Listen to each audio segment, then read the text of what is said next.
अन्यथा एकही नगरसेवकाला बाहेर पडू देणार नाही. कामगार एकजूट संघटनेचा इशारा.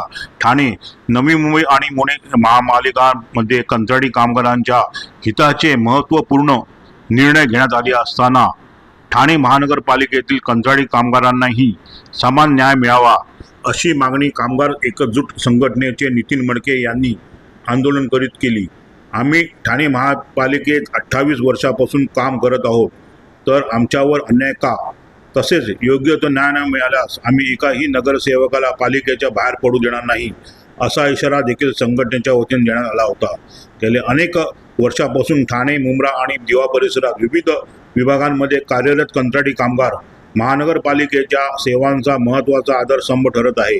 स्वच्छता, आरोग्य, पाणीपुरवठा, प्रशासन आणि इतर अनेक सेवांमध्ये हे कर्मचारी सातत्याने काम करत असले तरी त्यांच्या वेतन आणि सुविधांच्या प्रश्नांकडे अपेक्षित गांभीर्याने पाहिले जात नसल्याची भावना कामगारांमध्ये आहे. 22 ऑगस्ट 2025 रोजी कंत्राटी कामगारांनी आपल्या न्याय मागण्यांसाठी ठाणे महानगरपालिकेच्या गेटसमोर आंदोलन केले होते. त्यावेळी प्रशासनाकडून काही आश्वासने देण्यात आली होती, मात्र त्याची प्रभावी अंमलबजावणी झाली नसल्याचा आरोप कामगारांकडून करण्यात येत आहे. दरम्यान नवी मुंबई महानगरपालिकेत कंत्राटी कामगारांना वेतनवाढीचा लाभ देण्यात आला असून पुणे महापालिकेत आरोग्य विमा आणि इतर कल्याणकारी सुविधा उपलब्ध करून देण्यात आल्या आहेत. त्यामुळे ठाणे महानगरपालिकेनेही कामगारांच्या मागण्यांचा सकारात्मक विचार करून त्यांच्या आर्थिक आणि सामाजिक सुरक्षेसाठी ठोस निर्णय घ्यावा अशी मागणी पुढे येत आहे.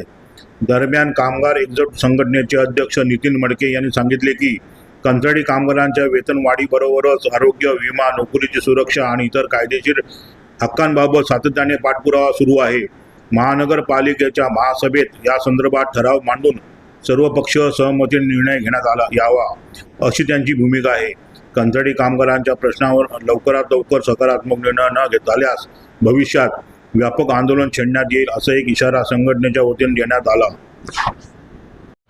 आम्ही 1998 पासून ठाणे महानगरपालिकेत कलवा, मुंब्रा, दिवा, ठाणे या विभागात सर्व विभागामध्ये कंत्राटी कामगार म्हणून काम करतोय. सर्व खात्यातले कंत्राटी कामगार आलेले दोन आम्ही कुठली जनतेला न करता सुद्धा आम्ही ऑन ड्युटी कामगार ठेवून बाकीचे कामगार आलेले आहोत. का तर आम्हाला न्याय देण्यासाठी ठाणे महानगरपालिका प्रशासन हे फक्त आणि फक्त आमची दिशाभूल करतं. दरवेळी आमच्या आंदोलनाला काहीतरी खोटं नाटं लिहून देतात आणि आम्हाला खोटी आश्वासनं देऊन रिटर्न घरी पाठवतात.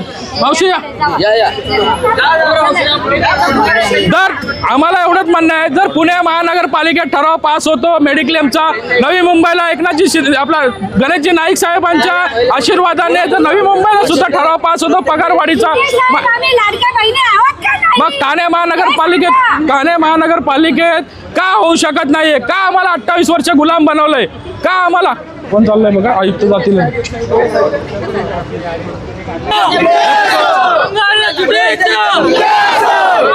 आमचं पुढचं पाऊल याचे का आम्ही आता आंदोलन करतोय. आम्हाला जर महासभेत ठराव आला नाही मेडिक्लेम आणि पगारवाढीचा, तर यापुढे आम्ही याच्यापेक्षा तीव्र आंदोलन करू, काम बंद करू आणि सरी सुद्धा आम्हाला न्याय मिळाला नाही तर स्वतःला आम्ही जाळून घेऊ इथे. पण आम्ही आता हार मानणार नाहीत, कारण आम्ही पण आता आम्हाला सुद्धा आता इथे आलेले त्यांना काय मागणी